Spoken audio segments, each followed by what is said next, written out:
세계로 열린 선교방송을 통하여 하나님 영광 받아주시기를 주의 이름으로 축원합니다.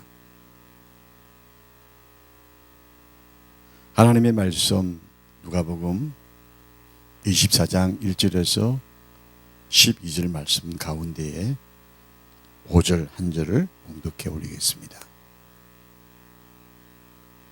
여자들이 두루워 얼굴을 땅에 대니 두 사람이 이르되 어찌하여 산자를 죽은 자 가운데서 찾느냐, 이 말씀을 가지고 죽은 자와 분리된 산자란 제목의 말씀으로 하나님의 말씀을 함께 은혜를 나누고자 합니다.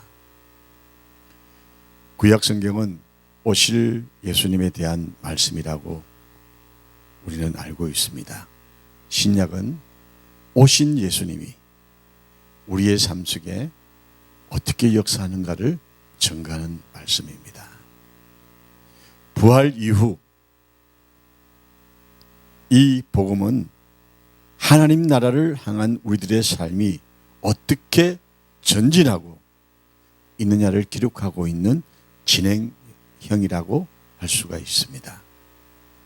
예수님의 부활의 확실한 증거는 교회의 존재의 의미와 또한 교회의 힘이기도 합니다. 예수님이 십자가에 돌아가신 이후 제자들은 어떻게 했을까요?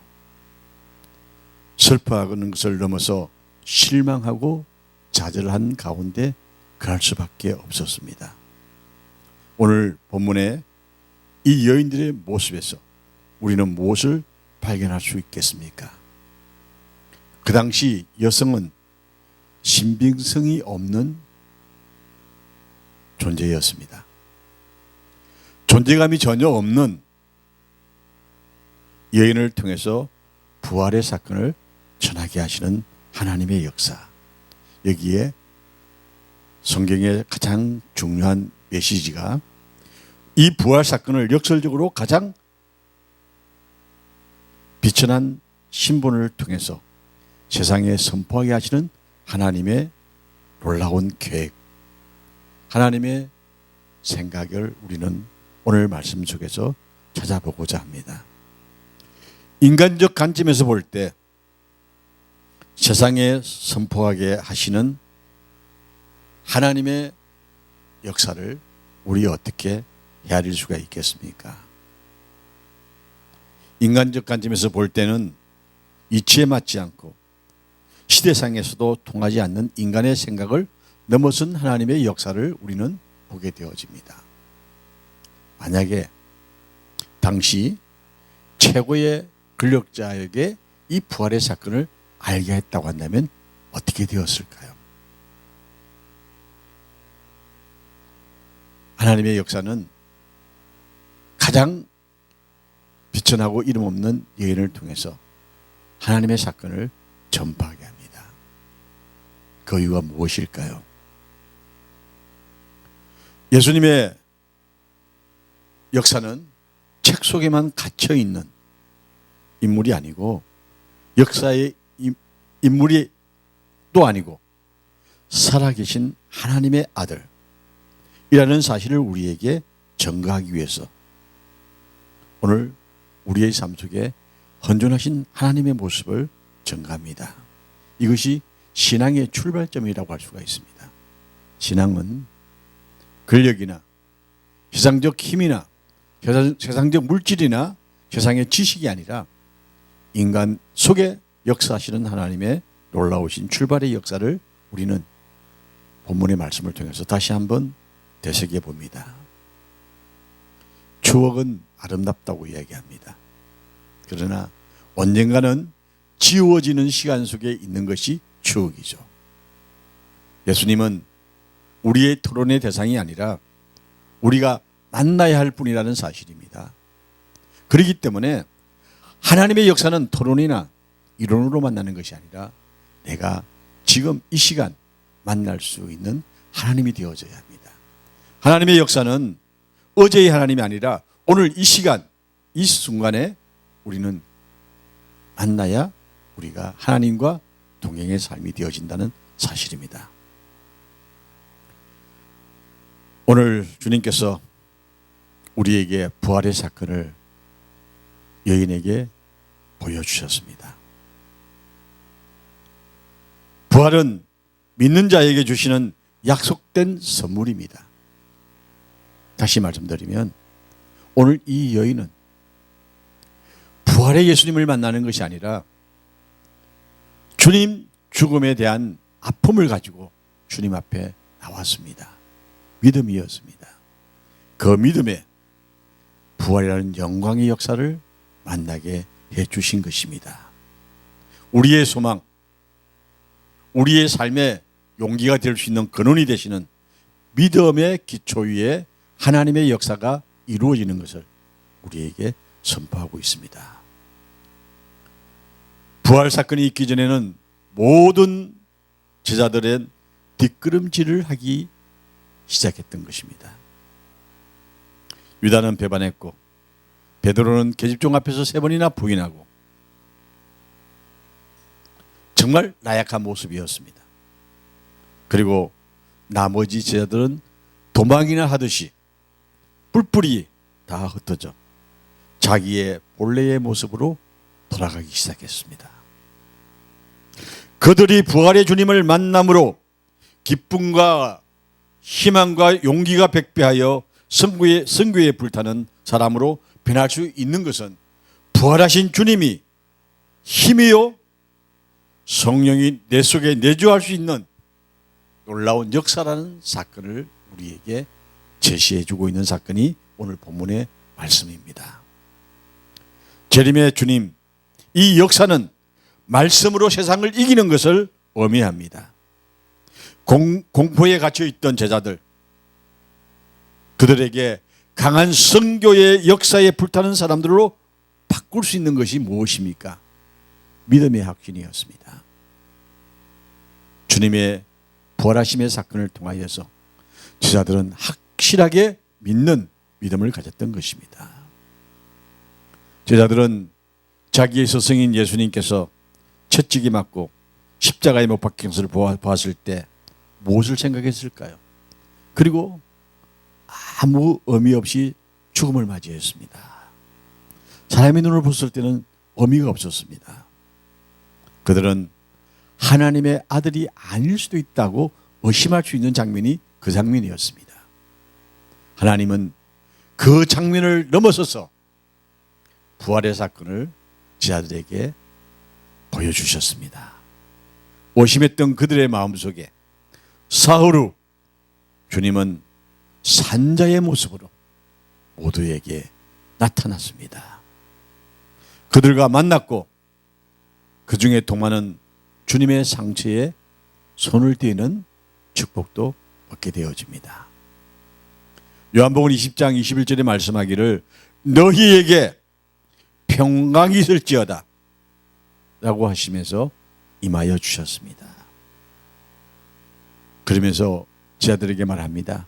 아버지께서 나를 보내신 것 같이 나도 너희를 보내리라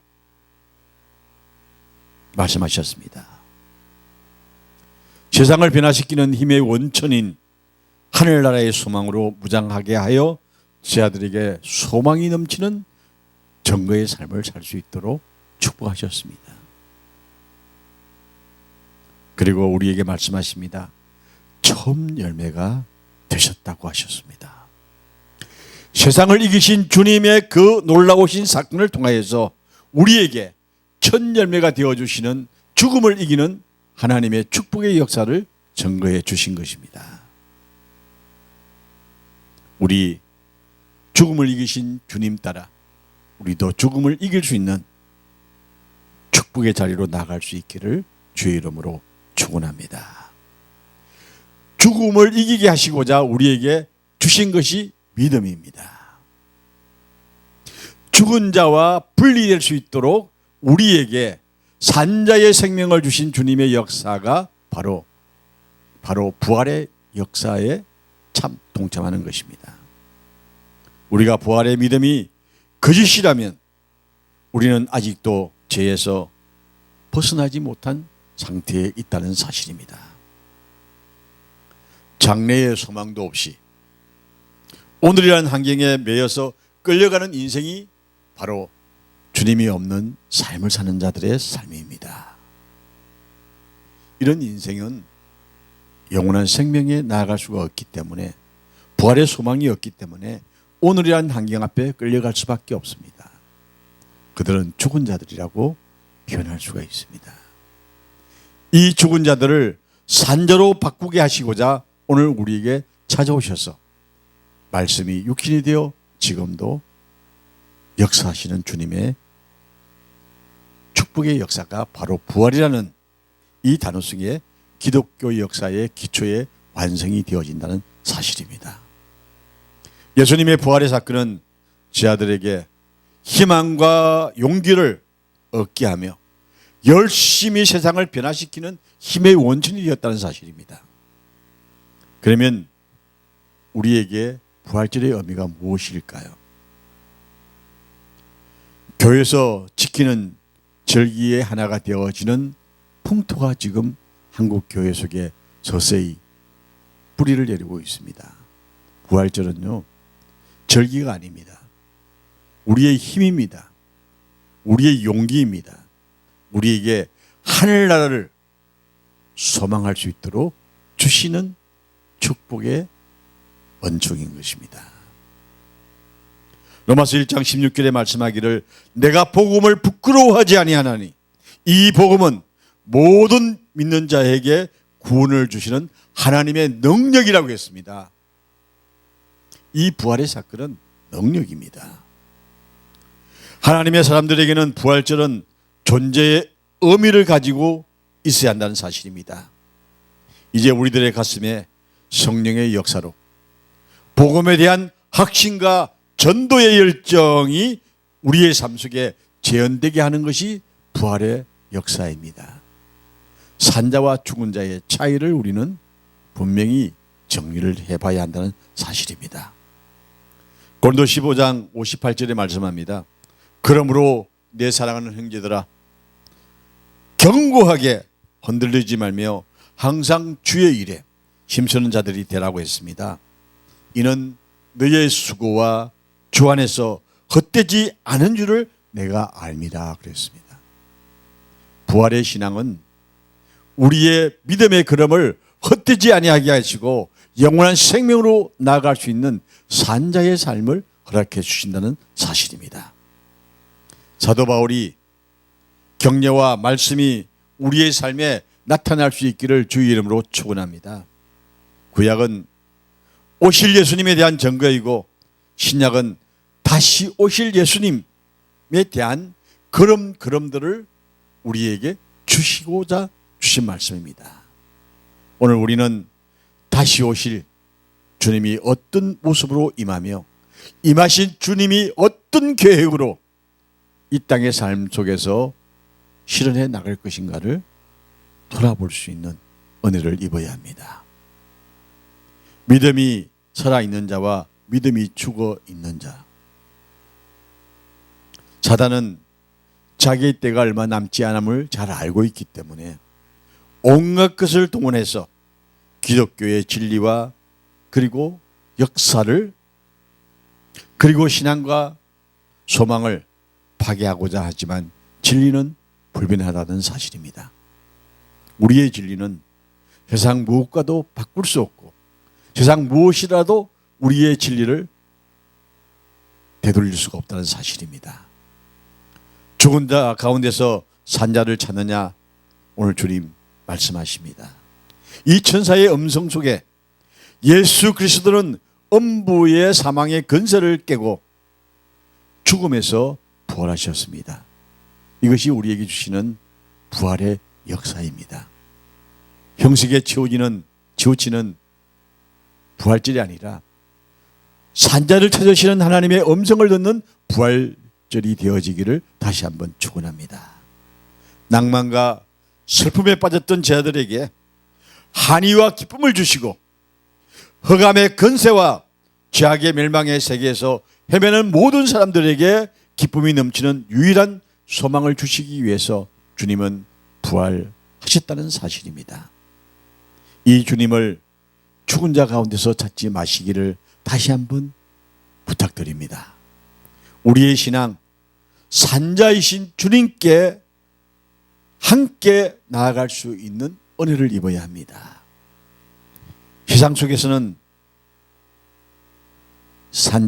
인자를 찾을 수가 없습니다. 거짐 속에 있는 자들에게 여기 계시지 아니하시고 살아나셨느니라. 갈릴리에 계실 때에 너에게 어떻게 말씀하신 것을 기억하라 하신 것처럼 우리 세상의 온갖 짐이 우리를 힘들게 할 때에 주님이 우리에게 약속하신 그 나라를 바라보면서 오늘을 승리할 수 있는 걸음을 옮겨가야 할 줄로 믿습니다. 그 걸음에는 이 부활이라는 신앙이 담겨져야 우리에게는 확실한 소망으로 내일을 향해서 달려갈 길 다 달려갈 수 있는 우리가 될 줄로 믿습니다. 우리를 새롭게 하시며 매일매일 한이의 기쁨을 열어주시는 부활의 주님을 우리 만나야 합니다. 주님의 부활은 우리의 생명입니다. 우리의 생명력이 살아나서 다가오는 부활절날 하나님께는 영광이요 우리에게는 기쁨과 찬양이 넘치는 복된 부활주의를 맞이하시기를 주의 이름으로 축원합니다.